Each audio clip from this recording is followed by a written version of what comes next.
Welcome to Training Unleashed, the show that will help you design and deliver training that's off the chain and will make a difference. Now, here's your host, Evan Hackel.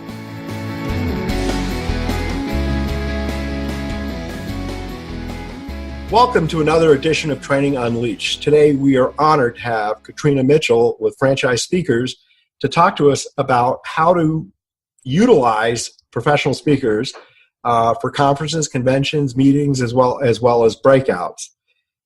Before I let her say hi and tell us about her, I want to tell you why I have her here on a training podcast.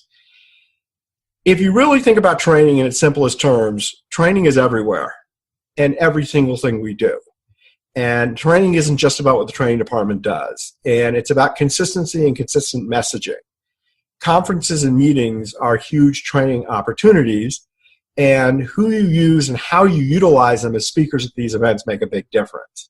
So that's why I felt this was really an important topic to talk about in the area of training. So anyhow, Katrina, welcome, and if you could tell us a little bit about yourself and how you became specialized in focusing on speakers and particularly franchise.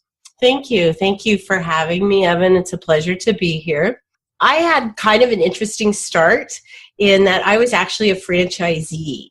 That was my entree into franchising. And as a franchisee, when I attended our annual conference, it was critically important to me that the content was meaningful and useful and gave me applicable tools to bring back into my business for the following year.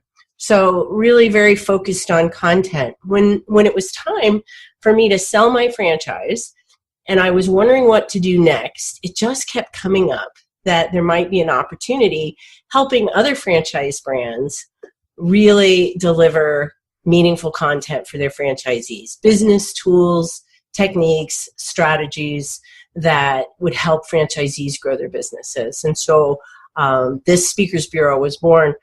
We're actually the only speakers bureau in the world that focuses exclusively on the franchise industry. And it's really our niche, it's our area of expertise and specialty, and we are passionate about helping franchisors create amazing experiences for their franchisees. Yeah, which I think is totally cool. And I think that because you focus on a industry, that you're able to give relevant help more than anyone. But I want to assure everyone listening who's not a franchise, because I don't want you to turn off, that the basic principles we're going to talk about apply whether you're a manufacturer or a distributor, whether you're any company hosting any kind of event at all. It's pretty obvious that who speaks makes a difference. What are the keys in choosing and selecting a great speaker that's going to make a difference?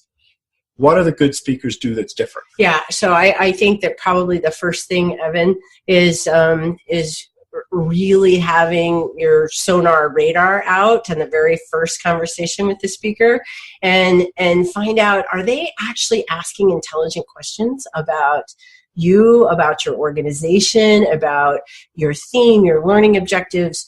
What speakers have you used in the past? Have you appreciated, enjoyed them? Was that useful? Was it not useful? And why? And really digging in. That presenter, that speaker should be really, really curious about what you want to accomplish.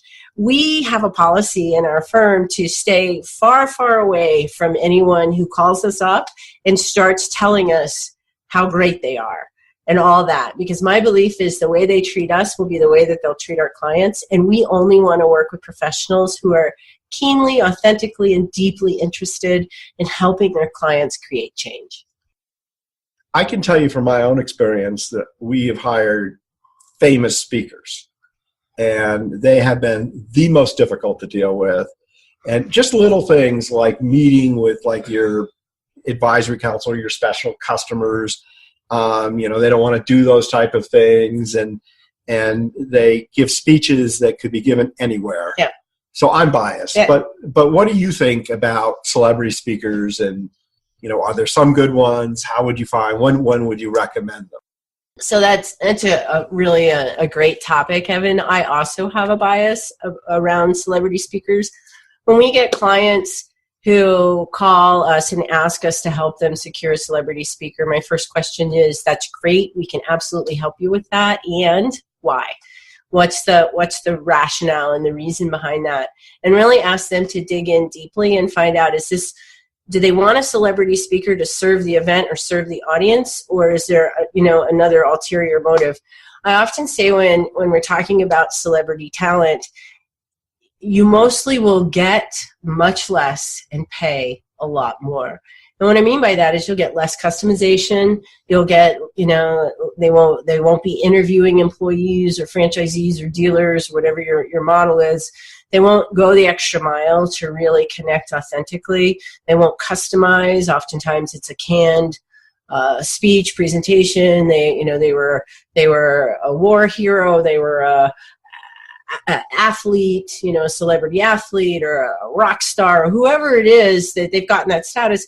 They don't really care about what the client needs and wants. They have their presentation and they go out and deliver it over and over again. And I want to just quickly, I don't want to ramble, but I'm going to give you a quick example. We had a client several years ago, emerging brand, about 80 units, who had called me and said, Katrina, I'm so excited. We have $70,000 to invest in talent, and which is big for that size organization. It's big, and she said, and we want this person. It was a celebrity personality, and I said, okay, that's great, and I'm going to go to work, and we're going to secure him, and I'm going to get you all of the relevant details for him, and at the same time, I'm going to run a parallel options list based on what I would suggest for your learning objectives, your theme, and your culture.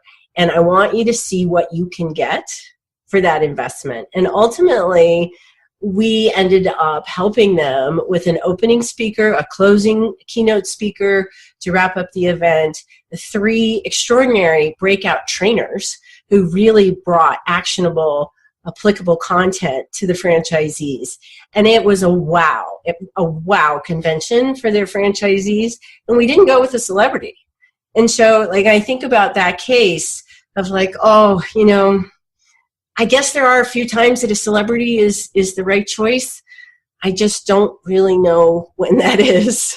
Well, I think that the people that choose celebrities because they think they're going to bring more people there. Mm-hmm. But to me, and you talk about this, so I'm stealing your words, really, it's really about what you want to accomplish, right? It's really about your goal.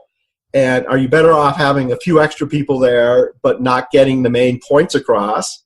Or are you better off having somebody that's going to customize something and really deliver a message that matches the theme and the end goals and the end objectives? Yeah.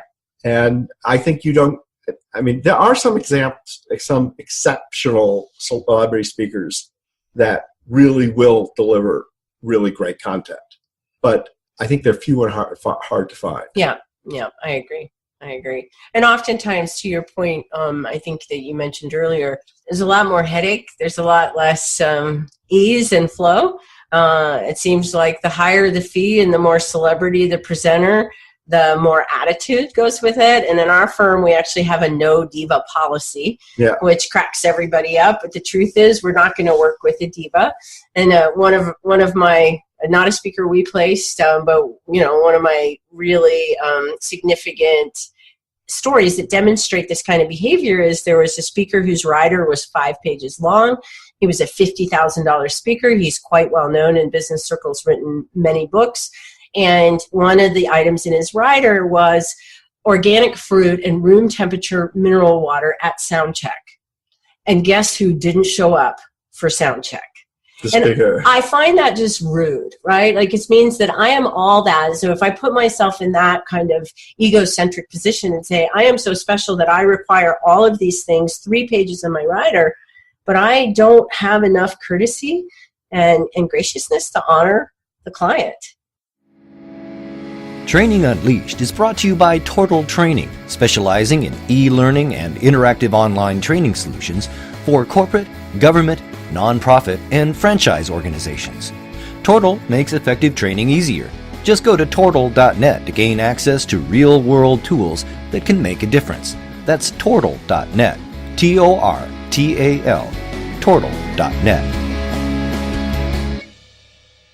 I'm going to give you a story I think maybe even top that. We had a famous football player. He's on TV now as a commentator. You would think he's the nicest guy in the world. And his rider, he had several things. One, no autographs at all. Secondly, he needed his own special green room with a big screen TV. And this is back in the days where big screen TVs were not cheap. And so he shows up at the social event and he goes, how come there's nothing here for me to sign? How come there's no papers? Where's the table? Where's the, I love signing signatures. And he made us look like jerks. Then he never went to his green room. He got in his limo and he said, I need to clear my head, and drove around town. I was literally introducing him, not even knowing if he was backstage or not. I just, those stories, like our clients share so many of those kinds of horror stories with us. We actually have a naughty list, and it's kind of, we have it tucked away and hidden. And when something comes up, we're like, yeah, no, we're not going to work with that individual, nor subject that to our clients, or our clients to that experience. But yeah, it's jaw-dropping for me. Yeah. When you think that you're investing, especially when you get to the celebrity level, you're investing $30, $40, $50, $60,000 or more.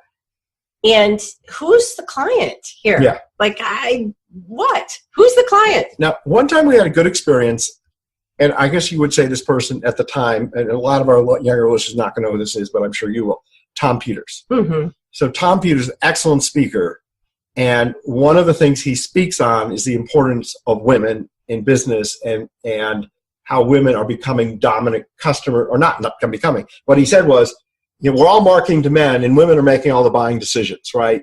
And we had a franchise, actually it's a cooperative, of floor covering stores. And so the idea was to get people to understand the importance of focusing on women. So he was fulfilling as an expert and validating our message that led to our training, which was to make our selling process much more customer focused and less masculine, because our selling process before that was much more like, okay, you open, ask a few qualifying questions, and you close, and here are the 5, if this, that, then close, and that kind of stuff, to where we wanted to switch to be more female focused. He was a great speaker because his expertise lent to our learning objective. Right. So that loops back to your original question, is like, what are the deciding factors in looking for a speaker? And I think that probably the best place to start, again, is with the end in mind, meaning that if you think about, if as a client, if you outline, you've got your theme and you've got your learning objectives, and everything is tying back to that. And you look at what are the things that you want to accomplish at this event, then you're working on your speaker to enhance that, to reinforce that, to really deliver that message home, the theme and the learning objectives. And so that's really when we oftentimes will get a call from a client who'll say, I want a speaker. And I'm like, great, we can help you. Tell me what you're learning. Don't know.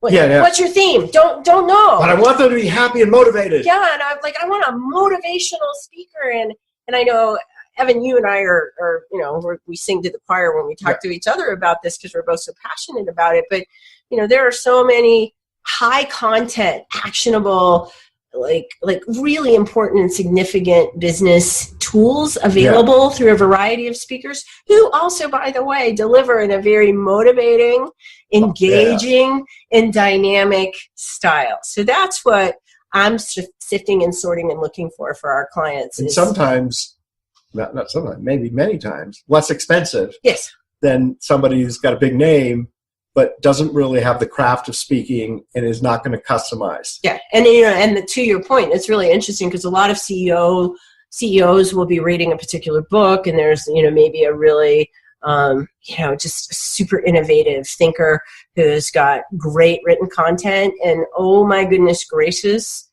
dry as toast on the platform. Like, just because they can write it and they can innovate it doesn't mean they can deliver it. So just because someone's a well-known author doesn't mean that it's an engaging presentation by any means. So that's also something I think to pay attention to. I had an experience once with a speaker where we sat down and we had an hour-long meeting about the company. And this is what our objectives are in the meeting. It's really important that when they hear you speak, that they don't think you're just a speaker. It's almost like you're a consultant to the company. You know the company that well. So what you're saying, it's important to mention the name of the company and here are our goals. And you go, I'm going to do that for you. I'm going to do that for you. I'm going to do that for you. I'm going to do that for you. Gets out, delivers a speech, never makes reference to a single thing in our briefing.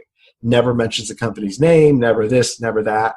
We paid the guy a lot of money, and I went afterwards. I don't understand it. We had this conversation. I got nervous.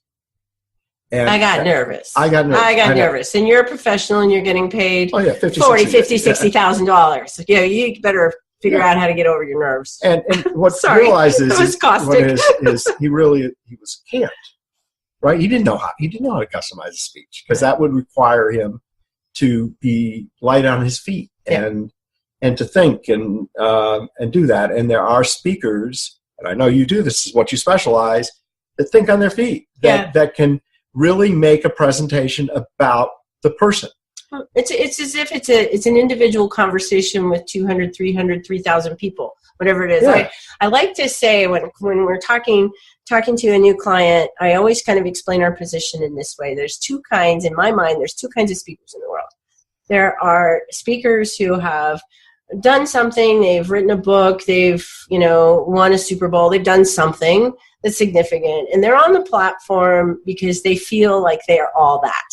So they get up there and they say, well, I'm this and I'm that and I did this and I'm all that. I'm really great and I'm smart. Look at me, I'm up here and you're not.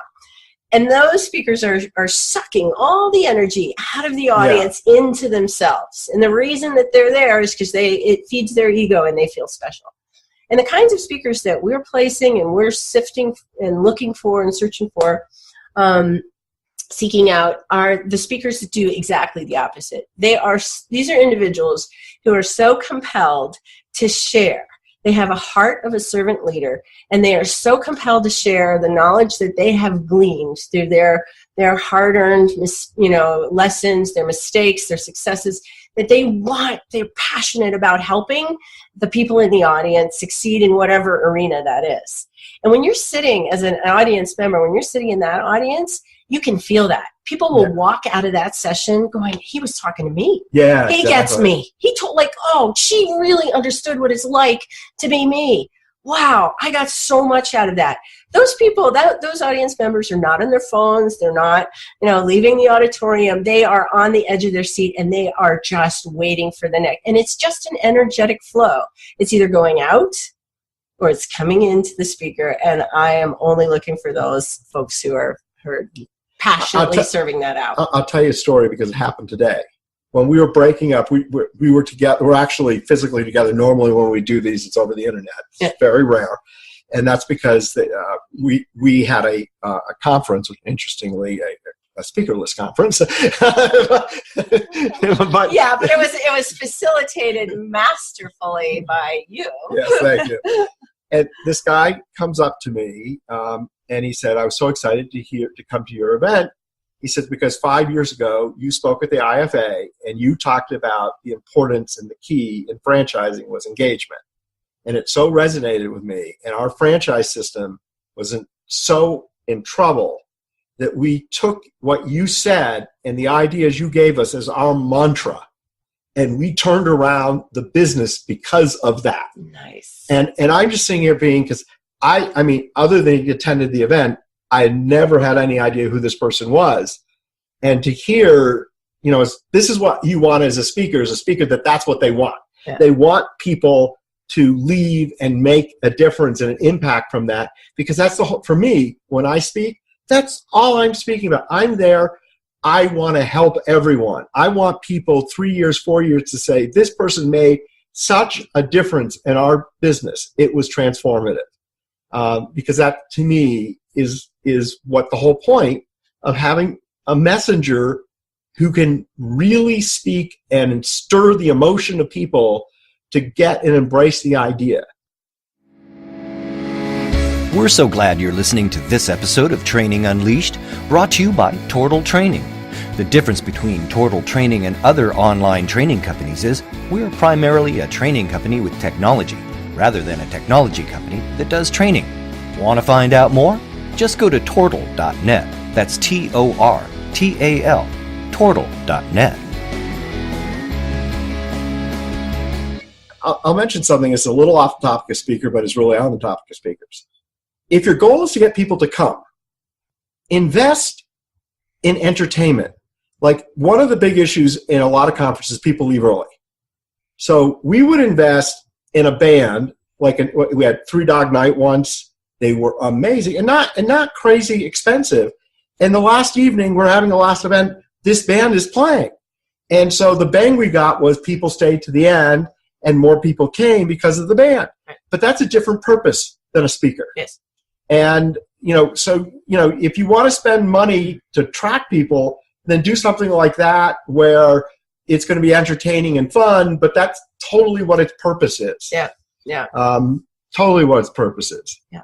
But just out of curiosity, do you do opening acts? Do you help people hire opening acts? Absolutely, yeah, we do.